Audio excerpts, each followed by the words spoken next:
الله وبركاته.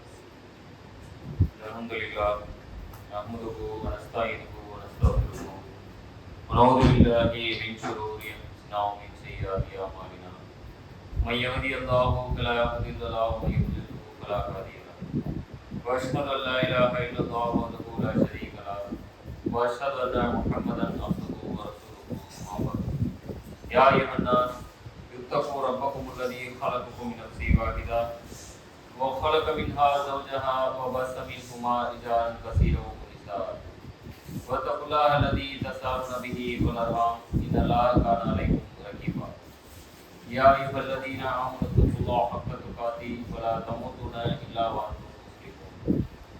اللهم صل على محمد وعلى آل محمد كما صليت على إبراهيم وعلى آل إبراهيم إنك حميد مجيد.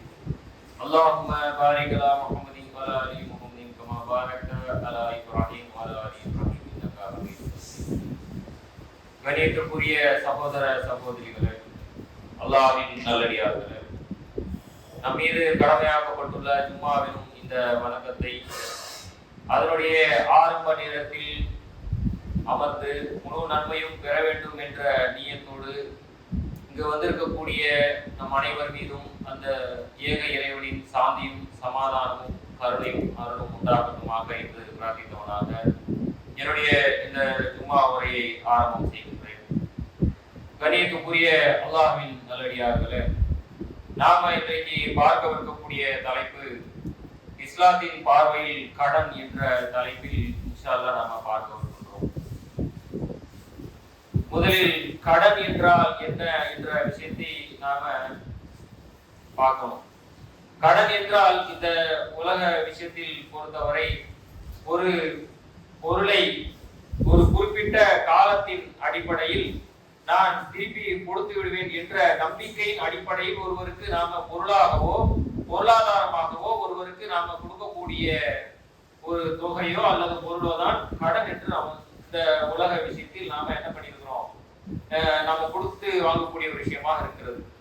அப்போ இந்த கடனை பொறுத்தவரை இதில் இரண்டு விதமான கடன்கள் இருக்கின்றது.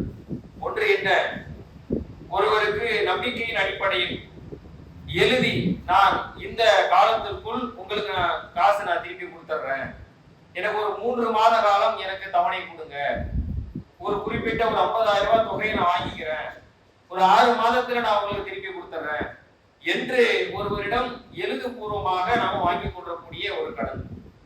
இன்னொரு கடன் என்ன, அந்த தொகையை நாம ஒருவரிடம் ஒரு 1 லட்சம் ரூபாய் நாம கேட்கிறோம் அப்படின்னு சொல்லி சொன்னா, என்கிட்ட ஒரு பொருள் இருக்கு, நகையாக ஒரு பொருள் இருக்கு, இதை நீங்க வச்சுக்கங்க, இதை வச்சுட்டு எனக்கு நீங்க ஒரு 1 லட்சம் ரூபாய் காசை கொடுங்க, நான் உங்களுக்கு இந்த 1 லட்சம் ரூபாய் நான் திருப்பி கொடுக்கும் பொழுது நான் உங்ககிட்ட கொடுத்த அந்த செயினையோ மோதிரத்தையோ நீங்க எனக்கு என்ன பண்ணுங்க, திருப்பி கொடுத்துருங்க, இதை எனக்கு விற்க மனசு இல்லை, அதனால இதை வச்சுக்கிட்டு நீங்க எனக்கு நீங்க ஒரு உதவி பண்ணுங்க என்ற அடிப்படையில் நாம் என்ன செய்யறோம், உலகத்தில் கடனை பெறக்கூடியவர்களாக இருக்கின்றோம்.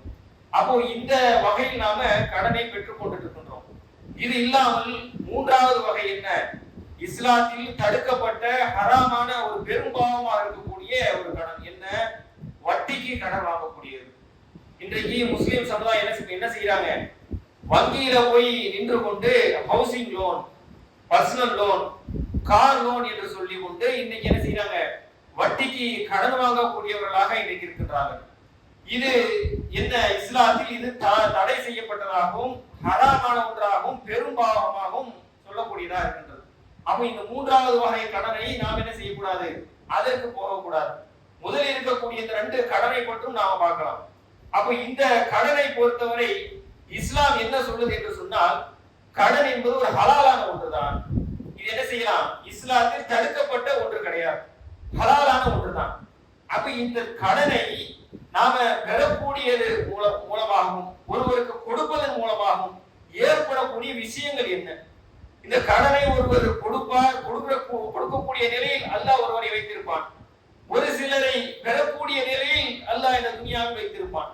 அப்ப இந்த கொடுக்கல் வாங்கல் முறையில் ஏற்படக்கூடிய விஷயங்கள் என்ன, இதன் மூலமாக இஸ்லாம் நமக்கு என்ன சொல்லித் தருகிறது என்று நாம் பார்த்தோம் என்று சொன்னால், அல்லாஹ் குர்ஆன்ல 2வது அத்தியாயம் 182வது வசனத்துல சூரத்துல் பக்ராவுல அல்லாஹ் சொல்றான், இந்த கடன் சம்பந்தமாக உங்களில் ஒருவர் இன்னொருவருக்கு கடன் கொடுப்பதாக இருந்தால் என்ன செய்யுங்க, ஒருவரை வைத்து நியமித்து நீங்கள் எழுதி கொள்ளுங்கள். அந்த எழுதக்கூடிய வாசகங்கள் யார் சொல்லக்கூடியதா இருக்கணும் என்று சொன்னால், கடனை பெறக்கூடியவர்கள் அதில் எழுதக்கூடிய வாசகங்களை சொல்லக்கூடியவர்களா இருக்க வேண்டும். எப்படி சொல்றாங்க பாருங்க அல்லாஹ், நீங்க கொடுக்கிறவர் சொல்லக்கூடாது, கடனை பெறாங்க பாத்தீங்களா, அவர்கள் தான் அந்த வாசகங்களை சொல்லக்கூடியவா இருக்க வேண்டும். எழுதுறதுக்கு மூணாவது ஒரு மனிதர் இருக்கணும். இப்படி அந்த கடனுடைய அந்த சட்டதிட்டங்களை பற்றி அல்லாஹ் சொல்றான். எதுக்காக அப்படி சொல்றான்? கடனை வாங்கக்கூடியவர்களுக்கு தானே தெரியும், நான் 3 மாசத்துல கொடுக்க முடியுமா 6 மாசத்துல கொடுக்க முடியுமான்னு யாருக்கு தெரியும்? கடனை பெறக்கூடியவருக்கு தான் தெரியும். கடன் கொடுக்கிறவரு 1 லட்சம் ரூபாய் கொடுத்துட்டு எனக்கு நாளைக்கு சாயந்தரம் 5 மணிக்கு இது கொடுக்கணும்னா கொடுக்க முடியுமா அவரு? அதுக்கு அவர் வேற எங்கேயாவது போயிட்டு வேற யார்ட்டையாவது வாங்கலாம். வாங்கக்கூடியவருக்கு தான் தெரியும், என்னால 6 மாச காலம் எனக்கு நேரம் கொடுங்க, நான் கொடுத்துறேன் என்று கடனை பெறக்கூடியவர் தான் சொல்ல வேண்டும் என்று சொல்லி அல்லாஹ் குர்ஆன்ல சொல்றான். அடுத்ததாக என்ன, உங்களில் எழுதக்கூடியவர் யாரும் இல்லை, அந்த சபையில எழுத படிக்க தெரிய யாரும் இல்லை அப்படின்னு சொல்லி சொன்னா 2 ஆண்களை சாட்சியாக வைத்துக் கொள்ளுங்கள் அப்படின்னு சொல்றான். அடுத்து ஆண்கள் அந்த சபையில இல்லையா, ஒருவர் தான் இருக்கிறார் என்று சொன்னால் 2 பெண்களையும் ஒரு ஆணையும் சாட்சியாக வைத்துக் கொள்ளுங்கள் என்று அல்லாஹ் குர்ஆன்ல என்ன செய்யறான், இந்த கடன் சம்பந்தமாக சட்டதிட்டங்களை பத்தி அல்லாஹ் சொல்றான். இதன் மூலமாக என்ன, கடன் என்பது பெறுவது இஸ்லாத்தில் தடை கிடையாது, இது ஹலாலான ஒன்றுதான் என்பது நமக்கு அல்லாஹ் குர்ஆன்ல சொல்லக்கூடியதை பார்க்கின்றோம். அடுத்ததாக அல்லாஹ்வுடைய தூதர் அவர்கள் இந்த கடன் சம்பந்தமாக என்ன விஷயங்களை சொல்கின்றார்கள் என்று சொன்னால், கடன் என்பது ஹலாலானதுதான். ஆனா அல்லாஹ்வுடைய தூதர் அவர்கள் ஒவ்வொரு தொழுகையிலும் அவருடைய அந்த தொழுகையை முடித்த பிறகு ஒவ்வொரு துஆவிலும் அந்த தொழுகையுடைய துஆவிலும் அல்லாஹ்வுடைய தூதர் அவர்கள் என்ன செய்வார்களாம், இந்த துஆவை கேட்கக்கூடியவர்களாக இருப்பார்கள். என்ன அப்படின்னு சொல்லி சொன்னா, வயகூலு அல்லாஹும்ம இன்னி அஊதுபிக மினல் மஅஸமி வல் மஹரமி, யா அல்லாஹ் என்னை பாவமான காரியத்தில் இருந்தும் கடனில் இருந்தும் என்னை பாதுகாப்பாயாக என்று சொல்லி அல்லாஹ்வுடைய தூதர் அவர்கள் ஒவ்வொரு தொழுகை முடிவிலும் இந்த துஆவை கேட்கக்கூடியவர்களாக இருந்தார்கள் என்று சொல்லி புகாரியிலே ஆயிஷா ரலியல்லாஹு அன்ஹா அவர்கள் அறிவிக்கிறார்கள். அப்போ ஒரு சஹாபி கேட்கிறாங்க, அல்லாஹ்வுடைய தூதர் அவர்களே, கடன் என்பது ஹலாலான விஷயம் தானே, ஹராம் கிடையாது, அப்ப ஹலாலான விஷயத்துக்காக எதுக்காக நீங்க துஆ கேக்குறீங்க, அதிலிருந்து எதுக்கு பாதுகாப்பு தேடுறீங்க என்று ஆயிஷா என்று ஒரு சஹாபி கேக்குறாங்க. யாரிடம்? அல்லாஹ்வுடைய தூதரோட கேக்குறாங்க. அப்ப அல்லாஹ்வுடைய தூதர் அவர்கள் பதில் சொல்றாங்க, இது ஹலாலான விஷயம் தான், ஹராமான விஷயம் கிடையாது. கடன் என்பது பெறலாம், அதுல தவறு கிடையாது.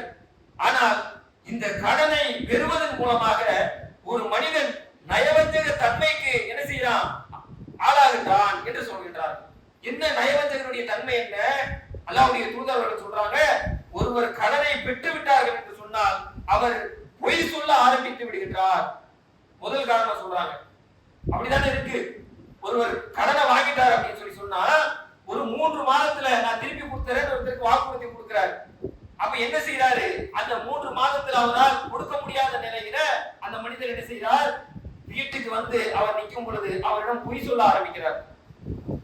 அவர் தந்தை கடன் வாங்கியிருப்பார், மகனை விட்டு சொல்லுவார், இல்ல வாப்பா வீட்டுல இல்லைன்னு சொல்லு.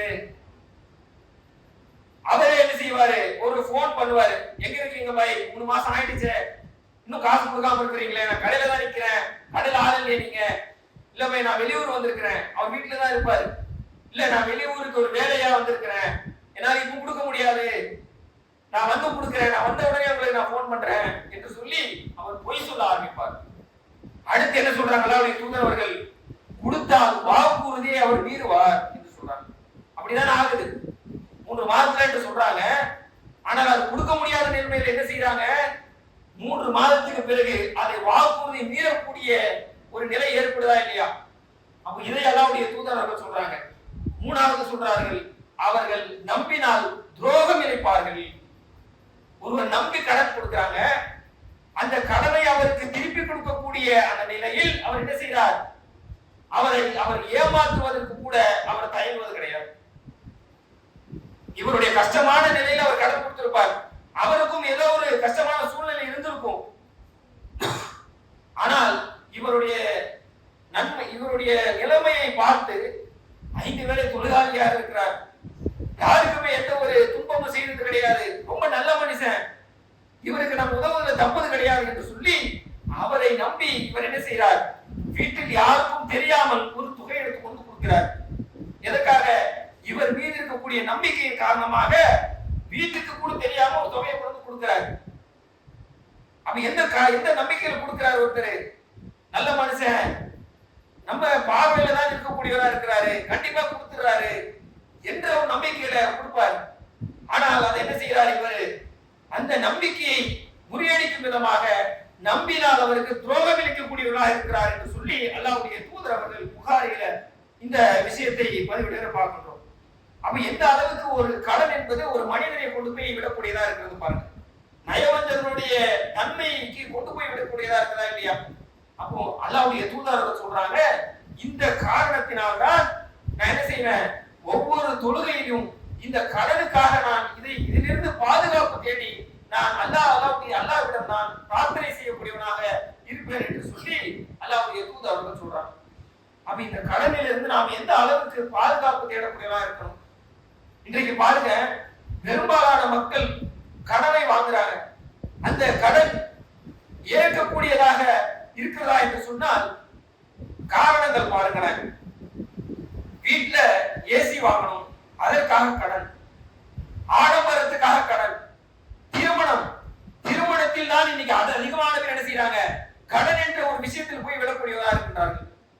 அல்லாஹ்வுடைய தூதரும் காட்டி தந்தபடி நீ திருமணம் நடந்தது என்று சொன்னால் இந்த கடன் விஷயம் நடக்குமா? கடன் என்ற ஒரு விஷயம் இருக்குமா? அல்லாஹ்வுடைய தூதர் எந்த திருமணம் எளிமையான இருக்கிறதோ அந்த திருமணத்தை தான் பரக்கத்து இருக்குது என்று சொல்றாங்க. ஆனால் இன்னைக்கு ஆடம்பர திருமணங்கள், சொந்த பந்தங்களுக்காக இன்னைக்கு திருமணம் நடத்துறது. 5 லட்சம் ரூபாய் 6 லட்சம் ரூபாய் கொடுத்து மண்டபத்தை பிடிக்கிறாங்க.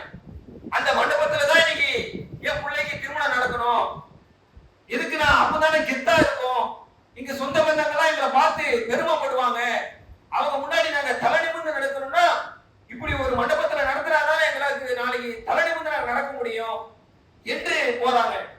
மாப்பிள்ளை போடக்கூடிய ட்ரெஸ்ஸை பாருங்களேன், அவர் அன்னைக்கு தவிர வேற எந்த நாளும் அந்த ட்ரெஸ்ஸை போட மாட்டார். கல்யாணம் அன்னைக்கு ட்ரெஸ் பாருங்களேன், பொண்ணா இருக்கட்டும் மாப்பிள்ளையா இருக்கட்டும், இன்னைக்கு எடுக்கிறாங்க கோட்டு சூட்லாம் போட்டு மாப்பிள்ளை ட்ரெஸ் போடுறாரு, ஒரு 20,000 ரூபாய் 35,000 ரூபாய் போடுறாரு ஒரு ட்ரெஸ். அன்னைக்கு தவிர வேற என்னைக்காவது அந்த ட்ரெஸ் அந்த மாப்பிள்ளை போடுவாரான்னு பார்த்தா போட மாட்டார்.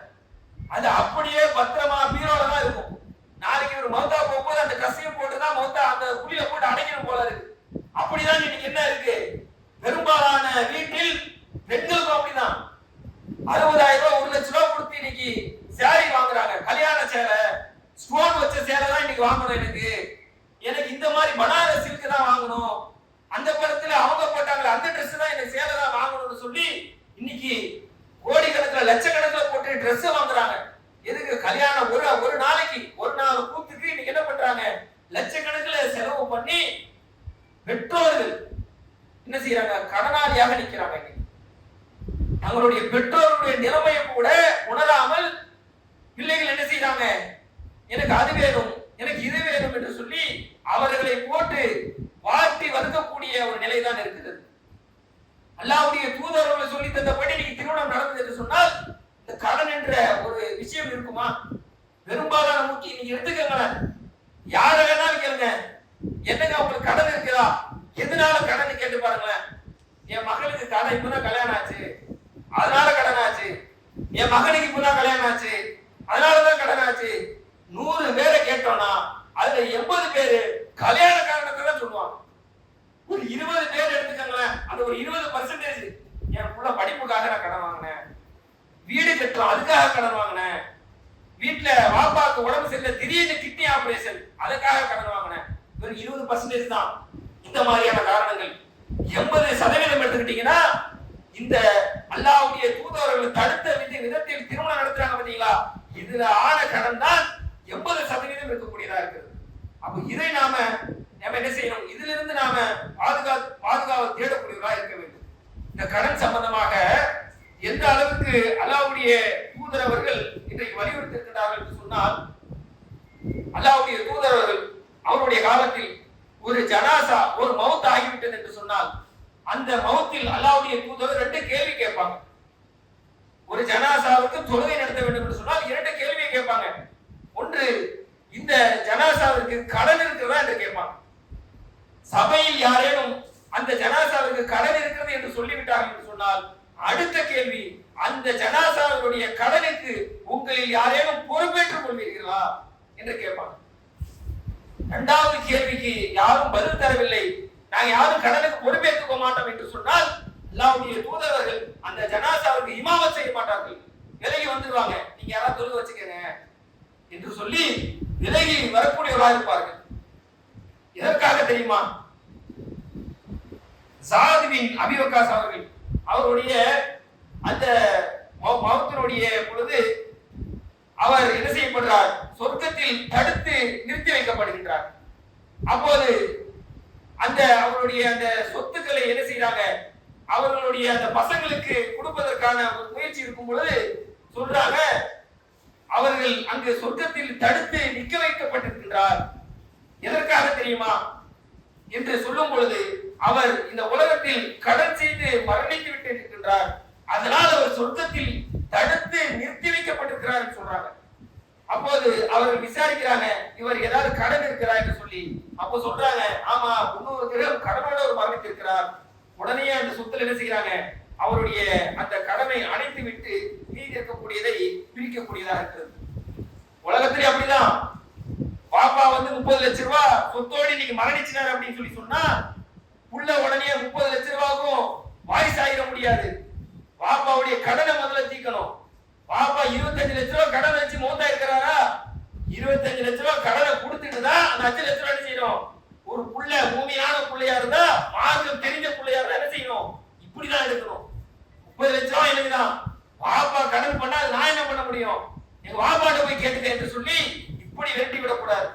ஒரு மூமினான ஒரு மார்க்கம் அறிந்த ஒரு முஸ்லீமா இருந்தார் என்று சொன்னால், பாப்பா இறந்து விட்டார் சொன்னால் அவருடைய கடனை பிள்ளைகள் ஏற்றுக்கொண்டு அதை அடைத்து விட்டு தான் அந்த சொத்துக்கு அவர்கள் என்ன செய்ய வேண்டும்? உரிமை கொண்டாடக்கூடியவர்களாக இருக்க வேண்டும். அல்லாஹ்வுடைய தூதர் எப்படி வழிகாட்டி இருந்தார்கள் என்று சொன்னால், அல்லாஹ்வுடைய தூதர் அவர்கள் அவருடைய மரணத்திற்கு 3 நாட்களுக்கு முன்னாடி மஸ்ஜித் நபிக்கு வராங்க. வந்துவிட்டு சஹாபாக்கள் எல்லாம் அழைக்கின்றார்கள். அழைத்து விட்டு அல்லாஹ்வுடைய தூதர் சொல்றாங்க, நான் உங்களுக்கு ஏதேனும் கொடுக்க வேண்டியது இருக்கிறதா? நான் ஏதேனும் உங்களுக்கு கொடுக்க வேண்டியது இருக்கிறதா? நான் உங்களுக்கு ஏதேனும் கொடுக்க வேண்டியது இருக்கிறான்னு சொல்லி 3 முறை கேட்கிறாங்க. சஹாபாக்கள் சொல்றாங்க, அல்லாஹ்வுடைய தூதர் அவர்களே, நான் உங்களுக்கு எதுவுமே நீங்க எங்களுக்கு கொடுக்க வேண்டியது இல்லையே. மறுபடியும் போறாங்க. அல்லாஹ்வுடைய தூதர் அவர்கள் மறுபடியும் வராங்க. வந்து விட்டு மறுபடியும் கேட்கிறாங்க, நான் உங்களுக்கு ஏதேனும் கொடுக்க வேண்டியது இருக்கிறதா? சஹாபாக்கள் எதுவுமே சொல்லல, இல்லையே.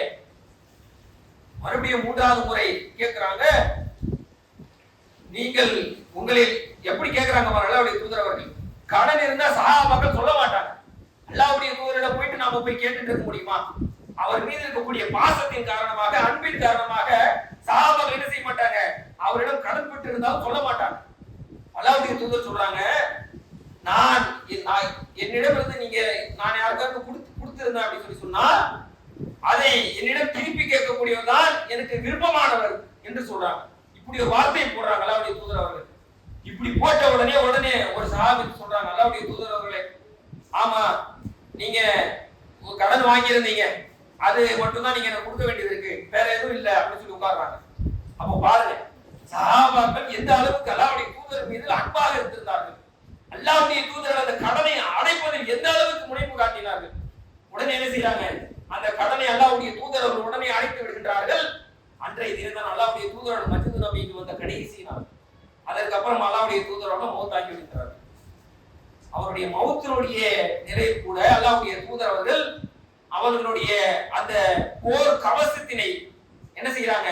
அடகு வைக்கிறாங்க. அடகு வைக்கிறார்கள் என்று சொன்னால் நாம சொன்னமே கடனில் 2வது வகை, அவர் ஒரு பாலையும் கொஞ்சம் கோதுமையும் வாங்கிக்கிறாங்க. எதை? இந்த போர் கவசத்தினை அடகு வைத்து அல்லாஹ்வுடைய தூதர்கள் பெற்றுக்கொண்ட பொருள் என்ன? கொஞ்சம் பாலும் கொஞ்சம் கோதுமையும். இதை பெற்றுக்கொண்டு அல்லாஹ்வுடைய தூதர் அவர்கள் என்ன செய்யறாங்க? இந்த போர் கவசத்தினை வைக்கின்றார்கள். அதை மீட்காமலேயே அல்லாஹ்வுடைய தூதர் அவர்கள் இறந்து விடுகிறார்கள். இது அல்லாஹ்வுடைய தூதர் பாவமான கிடையாது. போர் கவசத்தினுடைய வேல்யூ எந்த அளவுக்கு?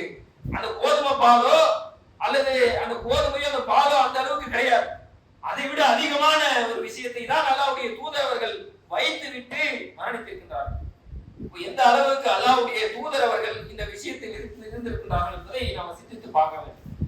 அது மட்டுமல்லாமல் ஒரு முறை ஒரு சஹாபி வந்து அல்லாஹ்வுடைய தூதரோட கேட்கிறாங்க, நான் ஷஹீதினுடைய அந்தஸ்தினை பெற வேண்டும், நான் ஷஹீதினுடைய அந்தஸ்தினை பெற வேண்டும் என்று சொல்லி கேட்கிறாங்க. அல்லாஹ்வுடைய தூதர் சொல்றாங்க, ஷஹீதினுடைய அந்தஸ்து அப்படின்னு சொல்லி சொன்னா ஜிஹாத் இருக்குது இல்லைங்களா, ஜிஹாதினுடைய அந்தஸ்தை விட அதிகமானதுதான் ஷஹீதுடைய அந்தஸ்து. ஜிஹாத்னா என்ன? ஒருவர் அல்லாஹ்வுடைய பாதையில் போருக்காக போறார். அவர் 1 மாத காலம் போலாம், 2 மாத காலம் போலாம், 3 மாத காலம் கூட போலாம். அல்லாஹ்வுடைய பாதையில் போருக்காக ஒருவர் போகக்கூடிய அந்த விஷயத்தை தான் ஜிஹாத் என்று சொல்லுவோம். அது அவர் மரணிக்கலாம், மரணித்து விட்டால் ஷஹீத், மரணிக்காமல் திரும்பி வந்து விட்டால் என்ன? அவர் ஜிஹாத். அப்ப இந்த ஜிஹாதில் இருக்கும் பொழுது அல்லாஹ்வுடைய தூதர் அவர்கள் சொல்றாங்க, ஒருவர் நீங்கள் ஷஹீதுடைய அந்தஸ்தை பெற வேண்டும் என்று சொன்னால் ஒருவர் ஜிஹாதுக்காக போறார் இல்லைங்களா, அதுல இருந்து நீங்க என்ன செய்யுங்க, தக்பீரை கட்டுங்க. அவங்க வர வரைக்கும் நீங்க திரும்பி நிக்க முடியுமா உங்களால? அப்ப அந்த அளவுக்கு ஜிஹாதை விட ஷஹீதுடைய அந்தஸ்து அந்த அளவுக்கு பெரியது. அப்போ அந்த அந்தஸ்தை கூட அல்லாஹ்வுடைய தூதர் நாளைக்கு என்ன செய்யறாங்க, ஷஹீது கூட நாளைக்கு என்ன செய்யப்படுவார்கள், இந்த கடனின் காரணத்தினால் நாளைக்கு மறுமையில் நிறுத்தி வைக்கப்படுவார்கள் என்று சொல்றாங்க. அப்ப இந்த கடன் என்பது எந்த அளவுக்கு ஒரு விஷயமா இருக்கிறது என்பதை நாம சிந்தித்து பார்க்க வேண்டும். ஆனால் இன்றைக்கு நம்மில் பெரும்பாலான மக்கள் என்ன செய்யறாங்க, சர்வ சாதாரணமாக இந்த கடனை வாங்கக்கூடியவர்களாகவும் அந்த கடனை வாங்கிவிட்டு திரும்பி தராத ஒரு நிலையிலும் இருக்கின்றார்கள். அதனாலே மறுமையில் எந்த அளவுக்கு நம்மை சொர்க்கத்தில் இருந்து அதை தடுத்து நிறுத்தக்கூடியதாக இருக்கிறது என்பதை நம்மில் பலரும் இன்றைக்கு சிந்திப்பது கிடையாது. எனவே கண்ணியத்துக்குரிய சகோதர சகோதரிகளே, இந்த கடன் என்பது மிகப்பெரிய ஒரு விஷயமா இருக்கிறது. அதை நாம ஹலாலான விஷயமாக இருந்தாலும் அதிலிருந்து நாம அல்லாஹ்வுடைய தூதர்களை போல் நாம் பாதுகாப்பு தேடக்கூடியவர்களாக நம் அனைவரையும் அந்த ஏகவன் ஆக்கி அருள் புரிவானாக என்று பிரார்த்தித்தவனாக என்னுடைய இந்த முதல் உரையை நிறைவு செய்கிறேன். வாஹதவானா அல்ஹம்துலில்லாஹி ரப்பில் ஆலமீன். அஸ்ஸலாமு அலைக்கும் வரஹ்மத்துல்லாஹி வபரகாத்துஹு.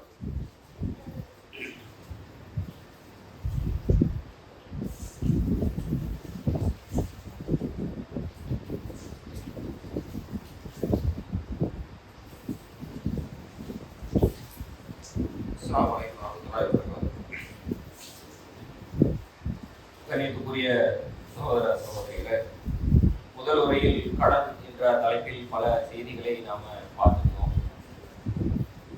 இந்த கடன் என்பது ஒரு பாரதூரமான ஒரு விஷயமாகத்தான் இருக்கின்றது. எதற்காக என்று சொன்னால் மறுமையில் இது எந்த அளவுக்கு இதோடைய எதிரொலி இருக்கிறது என்பதை நாம குரானிலும் ஹதீஸ் வழியாகவும் நம்ம பல செய்திகளை பார்த்திருக்கிறோம். அப்போ இந்த கடனை கொடுப்பவர்கள் செல்வந்தர்கள் யாரேனும் இருந்தார்கள் என்று சொன்னால் அவர்களுக்கு நாம் ஒரு கோரிக்கையாக கூட இந்த ஜும்மா வழியாக நாம சொல்லிக் கொடுக்கிறோம். என்ன அப்படின்னு சொல்லி சொன்னா, இன்னைக்கு பல நபர்கள் ஏழ்மை நிலையில் இருக்கின்றார்கள். அவர்கள் கேட்பதற்கு கூச்ச சுபாவத்தில் கூட இருப்பாங்க. ஒரு சிலர் என்ன செய்வாங்க, பார்க்கிறதுக்கு நல்ல இன்ஷர்ட் பண்ணிட்டு அயன் பண்ண ஷர்ட், அயன் பண்ண பேண்ட் எல்லாம் போட்டுட்டு இருப்பார். ஆனால் அவர் குடும்பத்தில் பல கஷ்டங்கள் இருக்கும். ஆனால் அதை வெளியில சொல்ல தயங்குவார். அவருடைய அந்த சுயமரியாதை அதை தடுக்கக்கூடியதா இருக்கும். நாம இந்த ஜும்மா மூலமாக நாம சொல்லிக் கொடுக்கக்கூடிய விஷயம் அப்படின்னா, செல்வந்தர்கள் இருந்தீர்கள் என்று சொன்னார் ஒரு சிலர்கள் இப்படி இருப்பார்கள். அவர்களிடம் நீங்க பேச்சு கொடுங்க. பேச்சு கொடுத்து அவர்களுக்கு ஏதேனும் தேவைகள் இருந்தால் அவர்களுக்கு நீங்க கடன் கொடுத்து உதவுங்கள். பல நபர்கள் இருக்கிறார்கள், தேவை இல்லாமல் கூட கடன் கேட்பாங்க. அவர்களுக்கு போதுமான விஷயங்கள் இருக்கும், இருந்தாலுமே கடனை கேட்க அவர்கள் என்ன செய்வாங்க, கேட்டுக்கொண்டேதான் இருப்பார்கள். ஆனால் இப்படியும் கூச்சப்படக்கூடிய அவருடைய நிலைமை மோசமான நிலையில் இருந்தாலும் அவருடைய வீட்டுல முதியவர்கள் இருப்பார்கள். பல விஷயங்கள் அவர்களுக்கு அந்த ஸ்கூல் ஃபீஸ் கூட கட்ட முடியாத, அவர்கள் குடும்பமே போக முடியாத நிலையில இருக்கும். ஆனா அவங்க என்ன செய்ய மாட்டாங்க, வாய் துறந்து கேட்க மாட்டாங்க.